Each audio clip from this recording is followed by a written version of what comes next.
Hey guys, what's going on? Watomor Melon back here again, and today, honestly, I was planning to do a video on the new 20th anniversary Yu-Gi-Oh! Collection set. It's basically the Legendary Collection re-released with some cool new promos.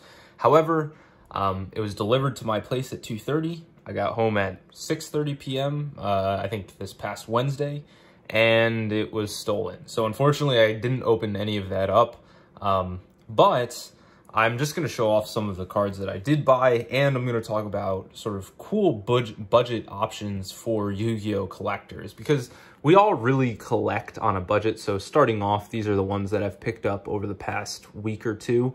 And so you're going to see some modern cards and then some vintage cards. These aren't necessarily budget options. I don't think anything here is too expensive, though.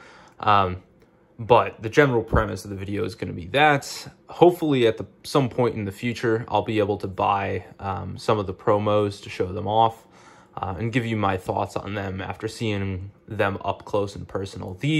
I'm not a huge Dark Magician Girl collector, but this specifically, Dark Side of Dimensions movie pack, the secret rares look incredible, and that goes for most of the secret rares from the movie pack. Dark Magician Girls just probably, I think Blue Eyes Alternative is probably the most expensive, and then Dark Magician Girls, I'm assuming the second most expensive. So this looks really nice. I like the artwork. This is the old tin Dark Magician Girl. These two aren't in the best of shape, but they still look quite nice in a binder. Then we have some original MFC print Dark Paladin stuff. This is a cheap Dragon Master Knight. Paladin of White Dragon out of MFC. You guys know I've been going after sort of unlimited original print cards and promos. Here's an original print Raigeki. Not the oldest print of LOB, but it still is sort of the Magic card print. So definitely from back in the day. And then we also have a Harpy's Feather Duster. So some cool pickups. Let me know what you guys think. One other quick thing before I get into the video. As always, you guys know I like going off track. I've been getting into Pokemon Go, or I started this past October, so it's been, more than half a year. My girlfriend got me into it. It's actually Swine Up Community Day, if any of you guys play Pokemon Go. But I've started picking up a couple of Pokemon cards, and so if there are any people with some pointers on which Pokemon cards to go after for someone who's not really trying to drop a lot of money on the game, or on the cards, but the cards would still look cool in a collection, let me know.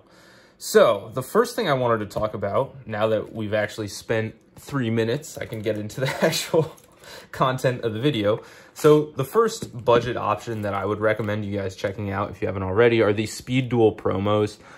They've been pretty consistent in releasing the Speed Duel promo secret rares. They're often of pretty iconic cards, and they look incredible in secret rare. They're actually going to be releasing an Arcana Dark Magician, which I think is a card that in the TCG, we've been looking for a nice printing of that card for a long time. I'm a little disappointed they didn't give it the 20 or the quarter century secret rare. I think that would have looked really, really nice. Here's Flame Wingman. Awesome. So it's a little bit of a bummer that we didn't get that. Here's Wing Karibo. Look at how the shine shows on these cards. I mean, they look awesome, and they're usually only a couple bucks per card, so I'm a huge fan of these, as you guys probably know. I've been a huge fan of Speed Duel stuff for a while. I just think that it's really slept on. And I'm not saying that this is a good investment or anything of the sort, but it's just something that if you have a couple bucks and you want something that shines quite nicely for your binder, these are something to consider. I have a lot of these promos because in the beginning, I was thinking of filling up a binder with like 9 of each. Didn't end up doing that because there ended up being, I didn't realize how many of these Speed Duel promos they're going to release. And they've really kept at it. Speed Duel is a lot of fun to play. If you guys haven't played that, I highly recommend it. This is an anti-glare, so I'll show you this. But as you can see, they have really iconic cards from many of the different eras. They're sort of in GX now. They already did Duel Monsters. Although I guess they're printing Arcana Dark Magician in the next one, so they're kind of going back to Duel Monsters. But if you like kind of the OG Yu-Gi-Oh! And GX sort of stuff, I think Speed Duel promos are right up your alley if you're trying to really collect on a budget, which nowadays I'm not dropping as much as I used to. I've kind of completed most of my main collection goals. Like, I'm not buying $500 cards with the same frequency that I used to. And a lot of that has to do with I've just sort of completed what I wanted. I'm not really trying to force myself to buy when I don't actually want the cards. So those are some of the Speed Duel promos. I have some more, but this is, you know, my first recommendation if you're trying to collect on a budget. They look incredible, and they're usually only a couple bucks each. Like, they're very affordable for any sort of, I guess, budget that you're trying to collect on. Let me find some more. Okay, so here are some more of the GX ones. You got Cyber Dragon. This is probably like a $3 card. Koichi. I don't know how collectible that card is. Polymerization looks awesome in that secret rare. Just overall, a lot of really, really fun cards. They have a lot of the elemental heroes. This is one I should probably check the price on and see if I should sell it, because I know Volcanic's got support finally, and Volcanic Rocket is one of the most important cards for the Volcanics. Wing Karibo again. So those are just some. The next set to really talk about is Legendary Collection Kaiba. This set has a lot of kind of iconic cards in Secret Rare. You'll notice that most of the best budget cards are just Secret Rares, in my opinion. And they're usually in these large reprint sets that get printed essentially to the ground, or they're just promos within a certain set. And any sort of promo that's not limited to, you know, 1,000 copies or so, or 10,000 copies, is always going to be very, very accessible. And so these, you can get nice cards. I just have Burst Stream of Destruction here, but like Blue Eye Shining Dragon is a really, really nice secret rare that you can get from that set. So I'd recommend that one as well. There are also these just very, like, this has to be like a 50-cent card from Mystic Fighters. It's just a holofoil Jinzo. Still looks pretty cool, and if you're just looking for a very budget option, that's a great way to go. Here's another White Hole. I like this card for some reason. I might pick the tournament pack version up, but again, from Legendary Collection Kaiba.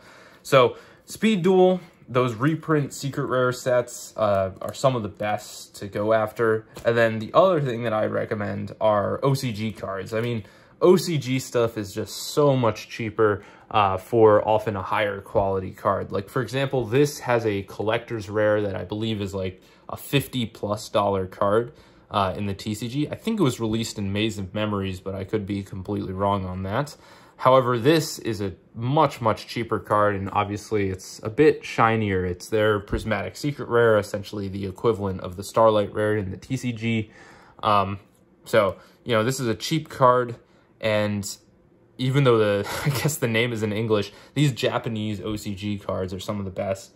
I don't actually have any Korean cards here, but oftentimes if you just like opening packs, I think Korean is some of the best to go after. Here's Red Eye Soul. I forget if this has a collector's rare in the TCG, but awesome looking card. And you can also collect, like, this isn't the cheapest card, but for what it is, I think it's not too bad. It's, I think, what, Master of Chaos is the name. So this was the cover card of Battles of Chaos here in the TCG, but it didn't have a Starlight Rare, which always, it just kind of blows my mind that the TCG doesn't print sort of the more collectible cover cards in Starlight Rare. I just don't understand the logic behind it, because I think that this would be a really cool, like, coveted collector's card if it was a Starlight Rare, but I think it only got an ultra rare, not even a secret rare in the TCG, and so it's a bit surprising what they chose to do there. And then here's the 20th anniversary cards. This one isn't the cheapest one, but if you can get the Prismatic Art Collection version of this card, basically looks the same, just it doesn't have the stamp and the red text. Those are very, very cheap relative. Like, you know, we're talking $10, $20 for something like that, and essentially it looks the same as this one. And so any Prismatic Art Collection card that you can get in this Prismatic Secret Rare is usually at a pretty affordable price. Now, there are certain ones that, you know, are hard to get. For example, the IP Masquerena Alt Art, you know, that's going to cost you an arm and a leg. But for most of the cards, you can get some shiny cardboard for something that is pretty affordable. And then stuff like this is essentially identical to what we have in the TCG, except this is like a $20 card. I don't remember the exact price, and this is maybe like a $30 card. So these are the Astral Language cards. This is from Animation Chronicle, and this is from, what, Collector's Pack, I think. And so being that they're in the Astral Language, the actual card is essentially identical to the TCG version, just the set code has JP for Japanese instead of EN for English, and it doesn't have first edition because the Japanese side of the card game does not have first edition stamps on them.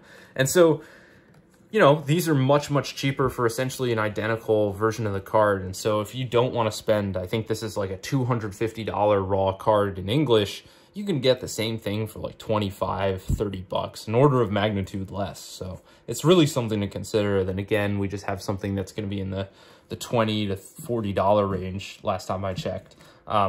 And this isn't even available in this rarity in the TCG. So it's something to consider if you haven't already. Additionally, there are some cards like, for example, Chaos Emperor Dragon. I was able to pick this up for, I think, $200, which is a lot. And so most people that consider themselves budget collectors wouldn't be able to pick this up. However, I would say that some of the cards that might have been out of reach in the past, especially the past couple of years, which cards were just pumped into prices that were not sustainable, cards like this have fallen out considerably. And I got this for $200 near mint on TCG Player. So first edition Invasion of Chaos, you know, it's scratched up, or the top loader scratched up, but the actual card looks quite nice. And it, you know, TCG Player, you're kind of rolling dice whether it's going to be even remotely near mint. This one actually ended up being near mint, and it looks awesome. $200 is pretty, you know, for one of the most iconic cards, in my opinion. I think that's a reasonable price. And so if you're looking for a centerpiece of one of those vintage cards that was completely out of reach in the past, I'd recommend that you sort of shop around, see if there are any PSA 8s, PSA 9s that might be in very nice condition and crackable for a binder. I mean, that's always something to consider. So, you know, I think that stuff's becoming more affordable, which is great. I've always said that I'm a huge... Oh, here, I have more of the Legendary Collection Kaiba stuff, so you can get awesome secret rares like that. More Speed Duel stuff here. Yeah. And then also another awesome thing is the Anniversary Pack cards. Certain arts in Japanese are way, way more affordable than in the TCG. So, you know, if there's a card like this might cost you in the exact same condition $150 here in the TCG, $100 in the TCG. This card, when I bought it, was $5. I don't know how expensive it is now, but I can't imagine it's, you know, more than $20. It's probably less than 10. So all this is to say that, you know, check out the OCG if there are versions, you know, very attractive looking versions of those cards that might be expensive here in the TCG. You might be able to get them for, you know, 1/10 the price. I kid you not, in Japanese. And so it's something to consider if you haven't already tried it. And so that's really all I had to say today. Again, it was a little bit scatterbrained because, you know, I was expecting to have my quarter-century secret rares and tell you how cool they looked, but unfortunately, that was not able to happen. So if you guys did enjoy, as always, make sure to drop a like. Check out the links in the description below. It's been your boy, Watomarmelon, and peace out.